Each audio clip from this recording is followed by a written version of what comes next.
So we have system of 3 charges. मान लेते हैं ये एक फिक्स चार्ज है Q और दूसरा भी Q है, ऐसा मान लेते हैं, ठीक है। फिक्स्ड क्यों है? क्योंकि चैप्टर का नाम क्या है? इलेक्ट्रोस्टैटिक्स। क्या नाम है? तो अगर चलता फिरता रहेगा तो उसकी मतलब वैलिडिटी नहीं है ना, चैप्टर के हेडिंग से गड़बड़ है कुछ। तो अभी क्या है, दोनों फिक्स्ड हैं। अब एक चार्ज को मैं यहाँ कहीं रखने जा रहा हूँ। सबसे सिंपल मैं कहाँ रख दूँ? मान लो ये डिस्टेंस 2d है मान लो, तो मैं सबसे अच्छा कहाँ होगा जब मैं इसको रख दूँ? तो मैं एक थर्ड चार्ज भी रखना है मुझे, मैं कहाँ पर रख दूँ बताओ? मिड पॉइंट पर रख दो, तो थोड़ा मतलब आसान है सोचने में, इसलिए इसने कह दिया। ऐसी सुविधा हमेशा नहीं रहेगी कि मतलब वहीं रखेंगे। तो अभी डिस्कशन शुरू हो रहा है तो यहाँ मिड पॉइंट पर रख देते हैं। इस चार्ज को मैंने स्मॉल q कह दिया। अब ये Q1 Q2 भी हो सकता है, ये Q2Q भी हो सकता है, कुछ भी हो सकता है, लेकिन अभी हम सिंपलेस्ट केस डिस्कस करने जा रहे हैं। आदित्य ध्यान दो बच्चे, नहीं अब पेन की ज़रूरत नहीं है, अभी रुक जाओ, इधर देखो। तो इसको मैंने नाम दे दिया A, B और इसको C कह दिया। अब हमें क्या क्या करना है? हमें फोर्स निकालना है जो C पर चार्ज है ड्यू टू रिमेनिंग 2 चार्जेस। तो फोर्स ऑन C, ये नेट कितना होगा? C पर कौन कौन से फोर्सेस लग रहे हैं? कौन से फोर्सेस? हाँ, force on the charge at C due to A plus force on the charge at C due to charge at B, ये हो जाएगा। अब बताओ इसको क्या लिखेंगे? I कैप J कैप में लिखना है, तो क्या होगा? इसको लिखो जरा, वैल्यू लिखो इसको, वैल्यू। अच्छा, इन दोनों में कौन सा फोर्स ज़्यादा होगा? सर उसके मैग्नीट्यूड पे डिपेंड करता है ना। नहीं, वैसे सोच कर बताओ कौन सा ज़्यादा होगा? F on C due to A ज़्यादा होगा कि F on C due to B ज़्यादा होगा? बराबर होंगे। तो नेट फोर्स तो, और अपोजिट होगा कि एक ही डायरेक्शन में होगा? ये सारे पॉजिटिव हैं, सारे पॉजिटिव हैं। तो ये वाला इसको रिपेल करेगा, ये वाला उसको रिपेल करेगा। F4 से मान लो, और ये वाला भी क्योंकि उसी डिस्टेंस पर है, वही चार्ज है, ये भी रिपेल करेगा। तो नेट फोर्स बिना कैलकुलेशन के हम क्या कह सकते हैं? 0 हो गया, ठीक है। नेट फोर्स 0 है। जब नेट फोर्स 0 हो जाए तो हम कहेंगे कि the charge at C is at equilibrium. Charge at C is क्या? In equilibrium. नेट फोर्स 0 होने को क्या कहते हैं टेक्निकली? इक्विलिब्रियम। ये हो गया। इक्विलिब्रियम का मतलब होता है कि सारे फोर्सेस बैलेंस्ड हैं। यहाँ तक क्लियर है कि नहीं? अच्छा, अब मैं ये जानना चाहता हूँ कि इक्विलिब्रियम कितने टाइप्स के होते हैं? 3 टाइप्स के। बहुत बढ़िया, आगे थोड़ा गड़बड़ है। स्टैटिक, डायनामिक और हाँ, let us explore all possibilities. कौन कौन सा? नहीं, स्टेबल,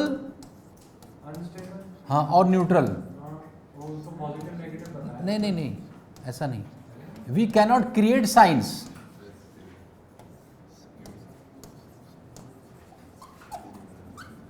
न्यूट्रल।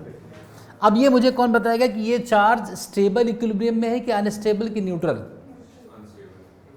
अब इससे कुछ भी कह सकते हो क्योंकि किसी को नहीं पता सही।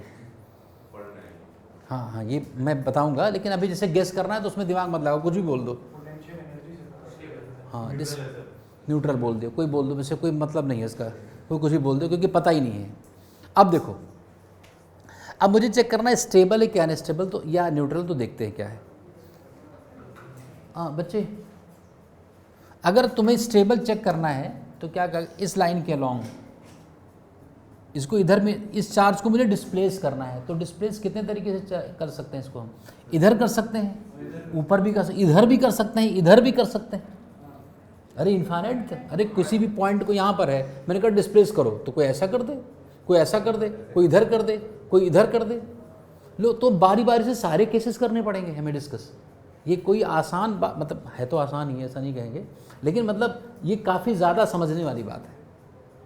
इस लाइन के अलॉन्ग देखो, तो क्या करना है? अगर मैं थोड़ा सा इधर शिफ्ट कर दूं, इस चार्ज को मैं इधर ले आया यहाँ से यहाँ, तो ये चार्ज बी के पास हो गया कि ए के पास? तो बी का रिपल्शन बढ़ जाएगा घट जाएगा? बढ़ जाएगा। और ए का रिपल्शन?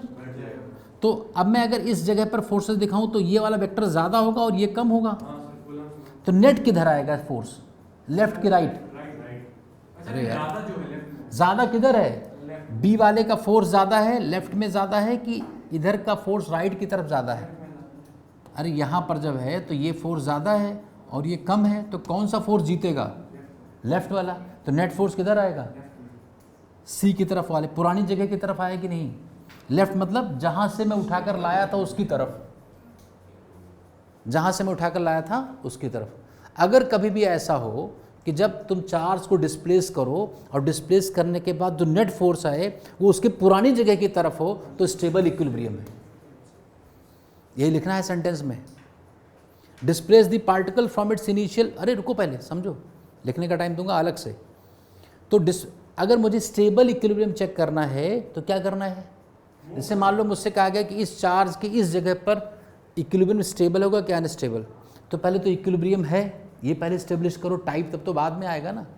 अब फिर क्या करना है? स्लाइटली डिस्प्लेस, ये नहीं कि उठाकर यहाँ ले आओ, स्लाइटली डिस्प्लेस, कितना स्लाइटली डिस्प्लेस करो।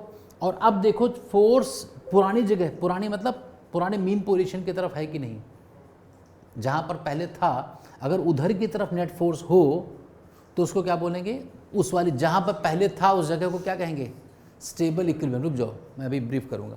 अच्छा, अगर इसको मैं लेफ्ट में रखता, मान लो मैं इसको मैं लेफ्ट में यहाँ ले जाता यहाँ, तो अब बताओ ए का रिपल्शन ज़्यादा होता कि बी का रिपल्शन? तो यहाँ पर ये वाला फोर्स ज़्यादा होता और ये कम होता। तब क्या वो छोड़ने पर फिर यहीं आना चाहता कि उधर जाता? यहाँ। इसका मतलब अगर मैं इसको लेफ्ट ले जा रहा हूँ तो भी वो उसी जगह आना चाहता है, और मैं राइट ले जा रहा हूँ तब भी वहीं आना चाहता हो। तो अगर कोई भी पार्टिकल डिस्प्लेस करने पर बार बार अपनी पुरानी जगह पर आने की टेंडेंसी रखता हो तो वो जहाँ पर था वो कौन सा इक्विलिब्रियम है? स्टेबल है। ये सबसे आसान पहचान है विदाउट मैथमेटिक्स। ठीक है, तो सी पॉइंट अगर तीनों चार्ज अगर पॉजिटिव है तो मिड पॉइंट पर जो चार्ज रखा है वो कैसा होगा? Stable equilibrium along the line joining the two charges. ठीक है, इतना नोट करना है पहले। केस 1 हेडिंग लिख लिया था।